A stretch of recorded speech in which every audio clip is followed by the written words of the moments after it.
En este cuadro que les muestro es lo que se llamaría una contabilidad estatal básica, donde vemos la demanda interna con la demanda externa dentro. Por el lado izquierdo, pues el consumo, la inversión privada, el gasto público, y por el lado derecho, las exportaciones y las importaciones. El punto importante para el Perú es de que desde hace muchos años o décadas venimos siempre trabajando en el punto de las exportaciones, quiere decir nuestra demanda externa dentro.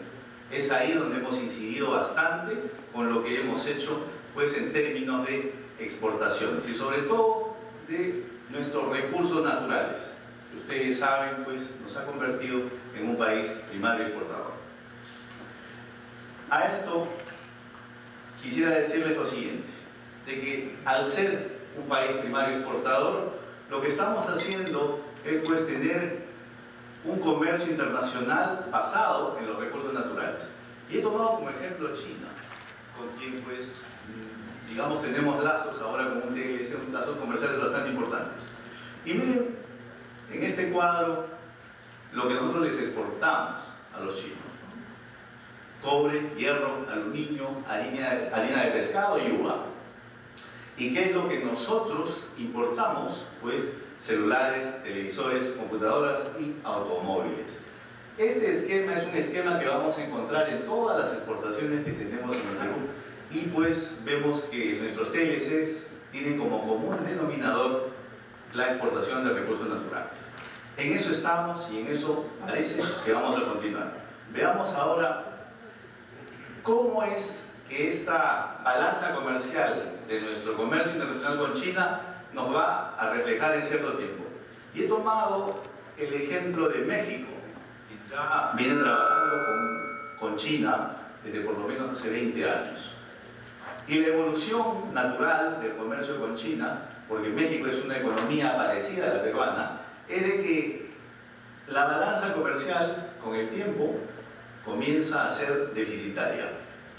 Y bien deficitaria en el sentido de que cada vez aumenta. No se ve que haya en algunos tiempos, digamos, una reducción del déficit. Lo que se ve es de que cada vez aumenta.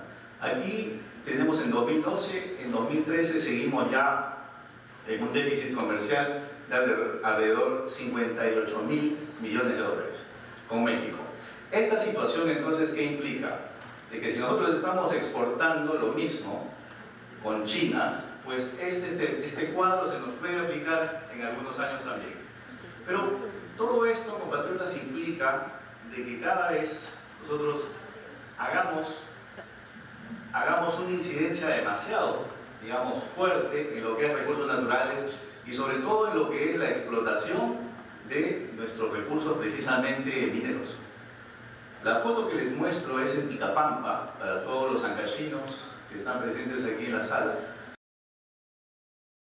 Eso que ven al fondo no es nieve de la cordillera de los Andes, sino que es relave. Relave, 1 kilómetro de relave, el cual, pues, en la parte trasera tiene al río Santa. El río Santa, el cual, pues, va a dar a todas las explotaciones agrícolas que tenemos ahí en Andes. Ese es el gran problema que tenemos en nuestro país. Seguimos incidiendo en una economía primaria exportadora, la cual al final nos está llevando a un medio, digamos, de pasivos medioambientales. Y esos pasivos medioambientales, pues, nos están poniendo en una situación también de conflicto, porque no hay que olvidar de que en el Perú tenemos ahora alrededor de 220 conflictos medioambientales abiertos. Entonces, ¿qué tenemos nosotros con esta exportación? ¿Qué es lo que estamos sacando después de décadas de continuar en este esquema? De que tenemos una economía un tanto inestable, con fluctuaciones bastante grandes y que vive, digamos, supeditada a los vaivenes del comercio internacional o de las situaciones políticas internacionales. Analicemos un poco, por ejemplo, lo que pasó con la primavera árabe, en que, pues, por la escasez de petróleo, teníamos el barril a $64 y terminó en 134. Magnífico para nosotros, pero una vez que acabó esto, pues volvimos a la dura realidad. Y verán, en estas exportaciones en este año, pues han caído, nuestras exportaciones han caído, como es lógico, en un esquema de este tipo han caído y pues, por ejemplo, en un 21% en el mes de marzo con respecto a lo que se tenía en el año 2013. Esta ha sido una caída bastante interesante, la cual pues a nadie le sorprende, sobre todo cuando uno analiza la evolución de la economía peruana. Ahora, ¿qué estamos entonces nosotros haciendo en este siglo XXI? ¿Hacia dónde debemos dirigir nuestra mirada? ¿Cómo debemos analizar el desarrollo económico de nuestro país? ¿Desde qué ángulo?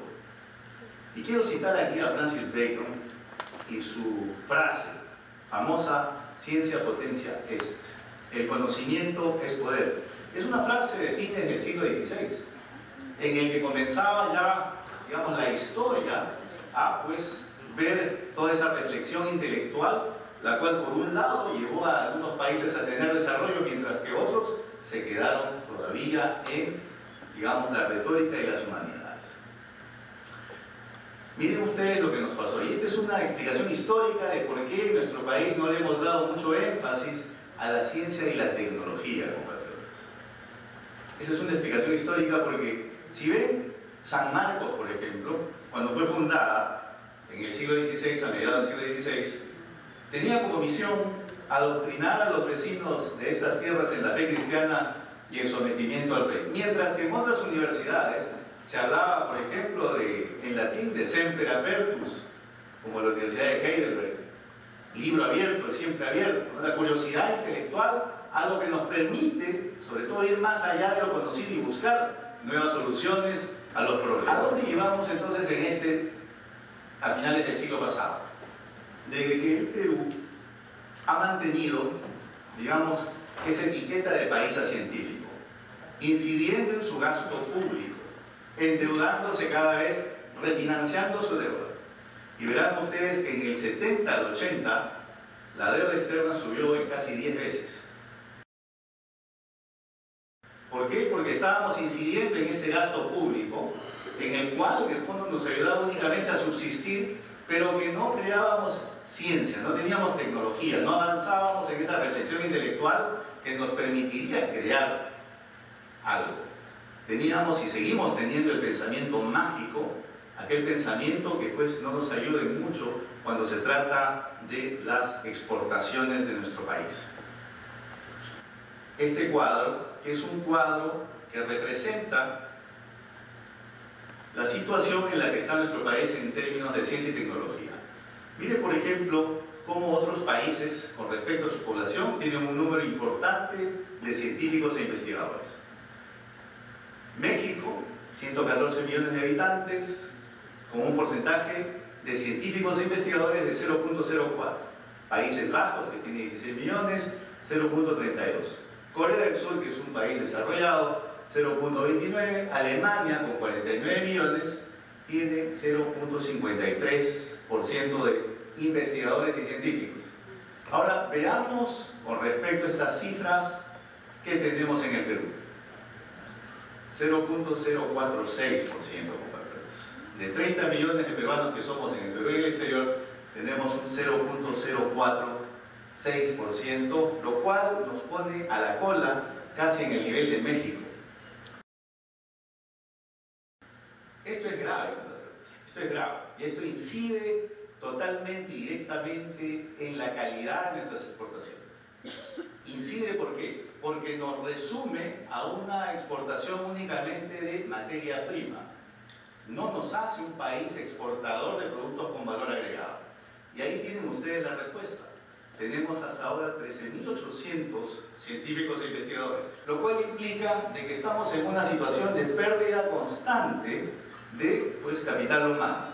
Como bien lo remarcábamos el día de ayer y lo apuntaba el embajador Manuel Rodríguez Cuadros, no solamente es una cuestión económica la que empuja a nuestros compatriotas a salir, es también una cuestión de voluntad política, es una cuestión también de visión, de saber a dónde vamos, qué vamos a hacer, qué tipo de economía queremos. ¿Queremos una economía desarrollista o queremos una economía del conocimiento?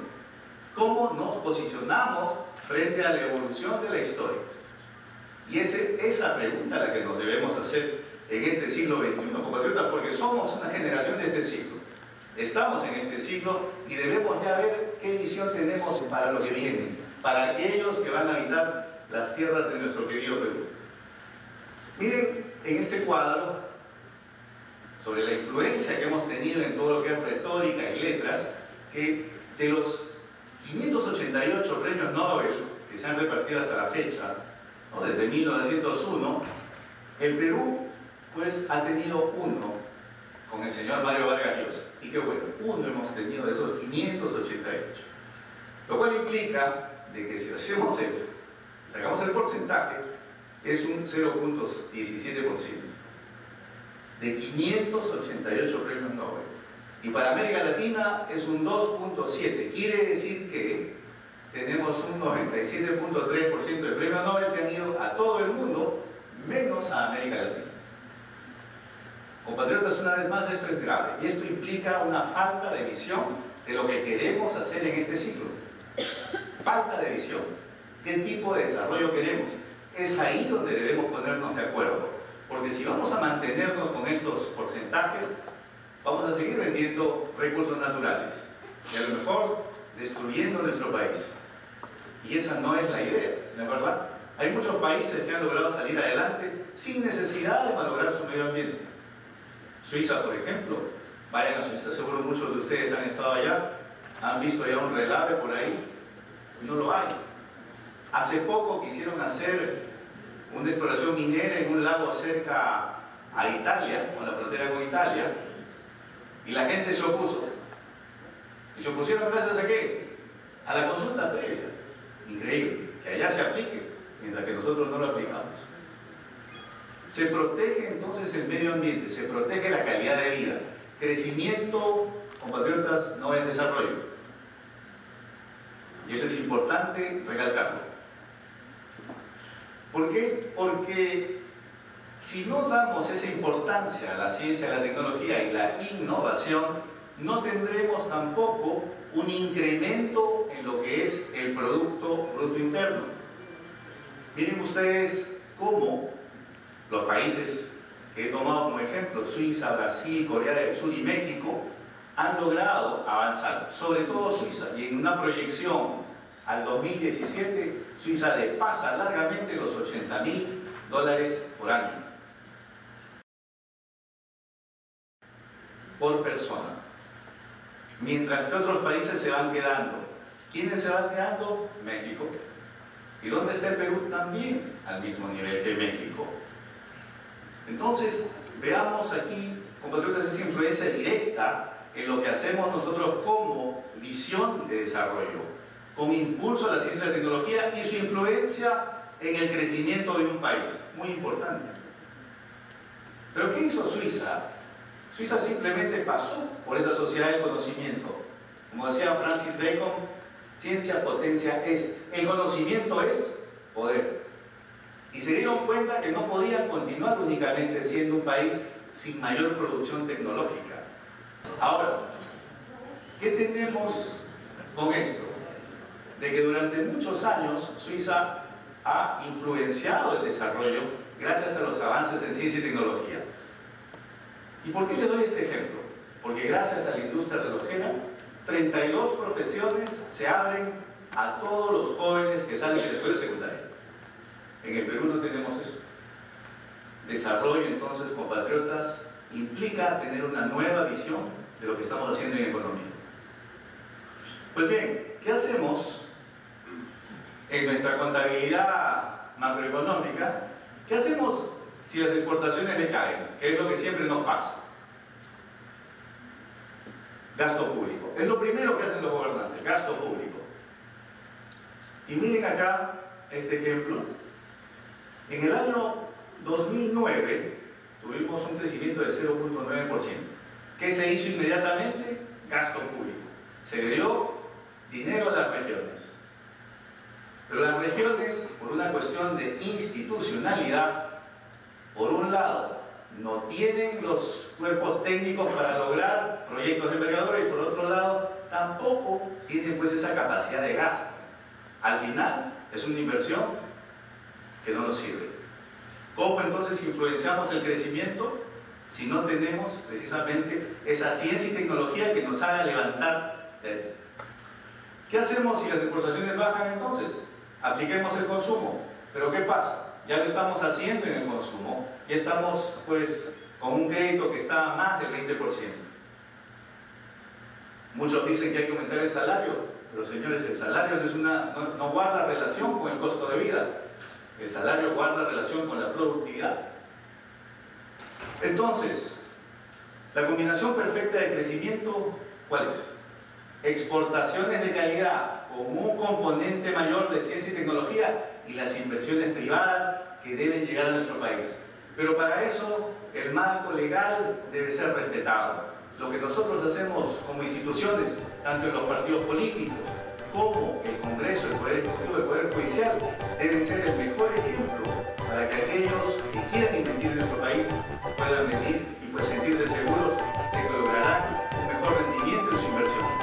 Pero no olvidemos esa parte de exportaciones. Cambiemos ese chip. No nos quedemos en el tiempo de que un país asiático. Avancemos y hagamos este ciclo, precisamente esa sociedad del conocimiento para el Perú, con los avances en ciencia y tecnología. Muchas gracias.